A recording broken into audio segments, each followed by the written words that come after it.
আকবরের সাথে আমার কাছে মনে হয় ন্যাশনাল টিম ম্যানেজমেন্ট অনেকটা ইনজাস্টিস করেছে। বাংলাদেশের ক্রিকেটাররা যারা আউট অফ ফর্ম হয়ে যায় তারা যেন একটা এতিমখানার বাসিন্দা হয়ে যায়।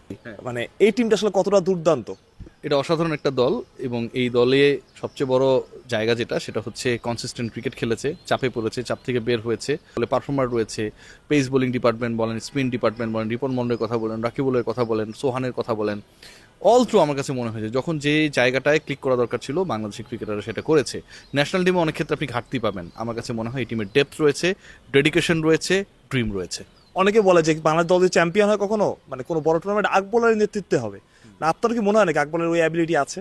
আকবরের সেই অ্যাবিলিটি তো আকবর এখন থেকে আরো 6 বছর আগে দেখিয়েছে, এবং এখনো আকবর দেখিয়ে চলেছে। বাট আকবরের সাথে আমার কাছে মনে হয় ন্যাশনাল টিম ম্যানেজমেন্ট অনেকটা ইনজাস্টিস করেছে। এরকম একজন প্লেয়ার আপনি অনেক সময় ক্যাপ্টেন্স ম্যাটেরিয়াল খুঁজে পান না।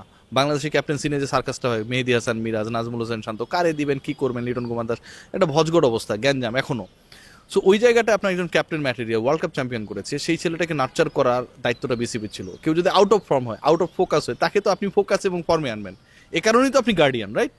সো আপনি যেই সন্তানটা হচ্ছে ম্যাথে খারাপ, যেই সন্তানটা ইংলিশে খারাপ, গার্ডিয়ান কি করে, তাকে এক্সট্রা টিউটরের ব্যবস্থা করে দেয়, কোচিংয়ের ব্যবস্থা করে দেয়, পারলে নিজে পড়াতে বসায়, তাই না? যে ভাই, বাবা, আমার ছেলে মেয়ে, তোমরা এইভাবে পড়াশোনা করো, তাহলে ভালো রেজাল্ট করতে পারবা। তো বিসিবি হচ্ছে কি ওয়েট করে থাকে যে কে কোথায় পারফরমেন্স করলো, লিপু ভাই কাগজ দেখে তারপর হচ্ছে এদেরকে দলে নিয়ে আসে। This is not the process. India আপনি দেখবেন একজন ক্রিকেটার খারাপ করলেই ন্যাশনাল ক্রিকেট একাডেমিতে চলে যায়, সেখানে যারা রয়েছে, একসময় দ্রাবিড় ছিল, এখন লাক্সমান আছে, তারা এটাকে নিয়ে কাজ করে। বাংলাদেশে কিন্তু এরকম কাউকে পাবেন না, সালাউদ্দিন এখানে গ্রুপিং করে। সো এই যে ঘটনাগুলো আপনি দেখেন যে বাংলাদেশের ক্রিকেটাররা যারা আউট অফ ফর্ম হয়ে যায় তারা যেন একটা এতিমখানার বাসিন্দা হয়ে যায়, তাদেরকে নিয়ে কাজ করার কেউ থাকে না, unless or until they are performing in the next tournament. So next টুর্নামেন্টে পারফরমেন্স করাটা আসলে প্যারামিটার হওয়া উচিত না যে কোনো দলে সুযোগ পাওয়া, বরং একজন ক্রিকেটার বাদ পড়ার পরে নেক্সট টুর্নামেন্ট ভুলে যান, ওই ক্রিকেটারকে তার জায়গায়, তার পাওয়ার, তার অ্যাবিলিটির জায়গায় রিস্টাবলিশ করার প্রসেসটা পিসিবি, কোনো টুর্নামেন্টের না। আগের আসলে রিপন মন্ডল খেলছিল বরিশালে, এবং আমরা একদিন দেখছিলাম তামিম ইকবালকে নেটে বোলিং করছিলেন, এবং মেরে বোলিং করার পরে তিনি আসলে খুব খুশিও ছিলেন। সেই রিপন মন্ডল দারুণ ওভার করলো ভারতের সাথে। কেমন দেখলেন রিপন মন্ডলকে? মনে হয় কিনা যে ভবিষ্যতে বাংলাদেশকে ও আসলে সার্ভিস দিতে পারবে? রিপন মন্ডল তো এখনই সার্ভিস দিচ্ছে একা। দ্বিতীয় যেটা, বাংলাদেশের পেস বোলিং ডিপার্টমেন্টের যে পাইপলাইনটা, এটা খুব অসাধারণ আমার কাছে মনে হয়, এবং এটা গত 6-7 বছর থেকে কিন্তু হচ্ছে। মাশরাফি বিন মুর্তজার সময় থেকে এটা শুরু হয়েছিল, তখন মাশরাফি, তাসকিন, মুস্তাফিজ অ্যাড হলো। বাংলাদেশ প্রথমবারের মতো কোনো ম্যাচে, সীমিত ওভারের ম্যাচে 3জন পেসার নিয়ে নামার খাউড়ামি সেটা দেখানো শুরু করলো, রাইট?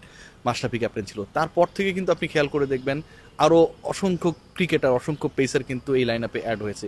ইবাদতের কথা বলতে পারেন, খালেদের কথা বলতে পারেন, নাহিদ রানার কথা বলতে পারেন, আপনি হাসান মাহমুদের কথা বলতে পারেন, রিপন মন্ডলের কথা এখন আমরা আলোচনা করছি, আপনি তার কথা বলতে পারেন, শরীফুলের কথা আপনি বলতে পারেন। আমি যতগুলো নাম বললাম, দেখেন সবাই কিন্তু পারফর্মার, এবং সবাই বিভিন্ন সময় ডেলিভার করেছে বাংলাদেশ দলকে।